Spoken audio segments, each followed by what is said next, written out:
Dear student, आज मैं आपको ट्रांसप्लांटिंग ऑफ राइस यानी धान की रोपाई के बारे में बता रहा हूँ। तो सबसे पहले धान की रोपाई का टाइमिंग क्या होना चाहिए, समय क्या होना चाहिए। इसके लिए दो क्राइटेरिया है। अगर आप अर्ली वैरायटी की रोपाई कर रहे हैं तो इसका उपयुक्त समय होगा 3rd week of June to last week of July, मतलब जून का तीसरा सप्ताह से जुलाई का अंतिम सप्ताह तक का समय होगा इसके रोपाई के लिए। अगर आप मीडियम और लेट वैरायटी का रोपाई कर रहे हैं तो वहाँ पे 3rd वीक ऑफ जून से मिड जुलाई, इसका मतलब जून के तीसरे सप्ताह से लेके 15 जुलाई तक, यानी 3rd वीक ऑफ जून से मिड जुलाई मतलब 2nd वीक, उसका जो है 15 जुलाई तक, ये टाइमिंग हो गया। इसके बाद यहाँ पे देखा जाता है कि एज ऑफ सीडलिंग, जो हमारा नर्सरी का पौधा है वो कितने दिन की अवस्था में रोपाई उसको करना चाहिए। तो जनरली जो सामान्य तरीका है उसमें जो है 21 से 25 दिन का पौधा होना चाहिए।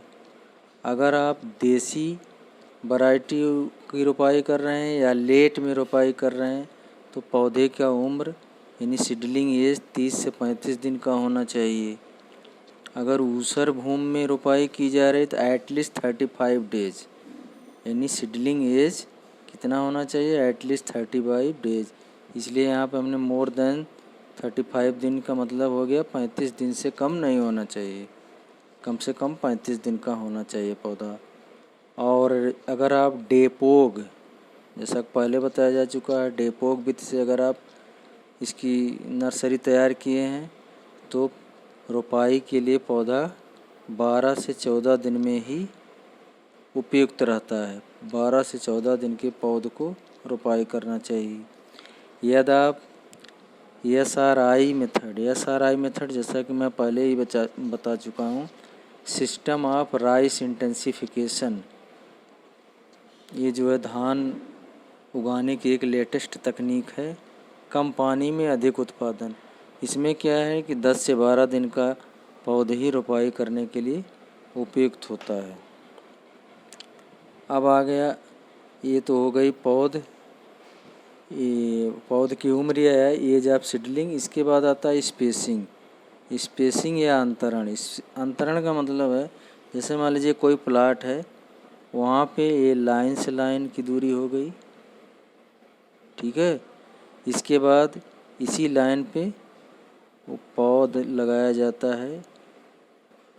तो आपको बताना, यहाँ मैंने लिखा है रो इनटू प्लांट।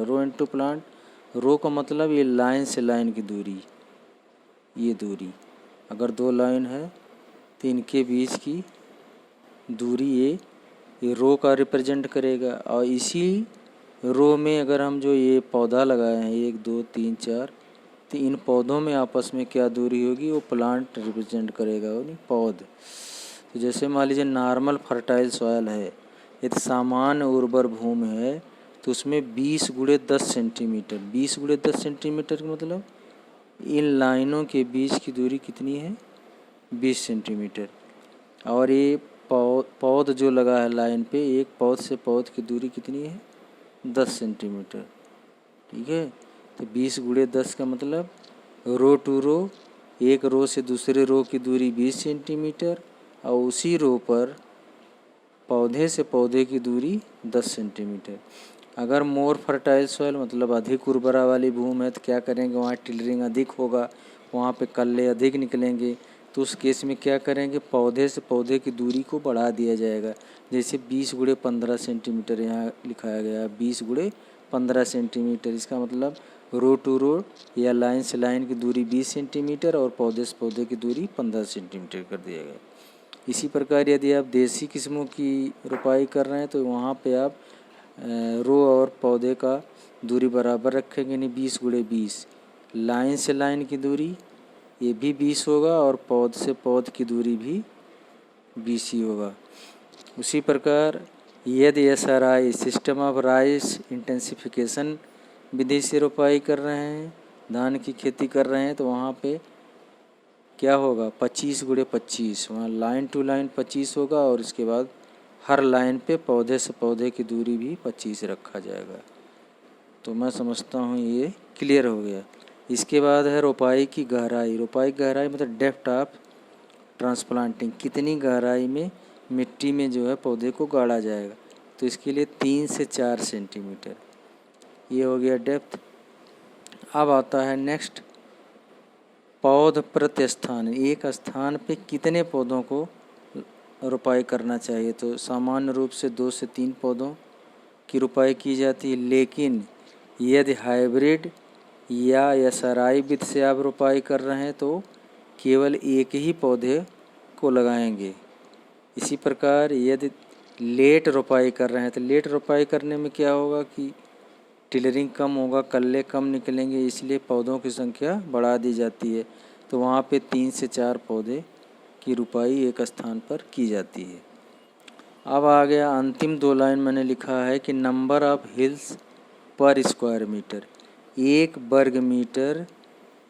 कभी कभी ये पूछता भी है कि धान में प्रति वर्ग मीटर एरिया में हिल्स की संख्या कितनी होनी चाहिए। हिल्स का मतलब जैसे आप धान रोपाई किए हुए धान के खेत में जाते हैं तो टिलरिंग के बाद एक एक स्थान पर पूंजे दिखते हैं, तो 1 वर्ग मीटर में कितने पौध लगे हैं, यही इसको हिल बोलते हैं। और ये होना चाहिए 50 प्रति वर्ग मीटर, हिल्स की संख्या 50 होनी चाहिए। उसी प्रकार अगर ये पूछ दिया कि प्रति वर्ग मीटर बाली युक्त पौधे कितने होने चाहिए। हिल्स माने एक हिल्स में कई पौधे होते हैं। आप धान खेत में जाएंगे देखेंगे कि जो है कुछ कुछ दूरी पर झुंड में पौधे दिखाई दे रहे हैं, तो वही जो है झुंड उसका हिल्स हुआ।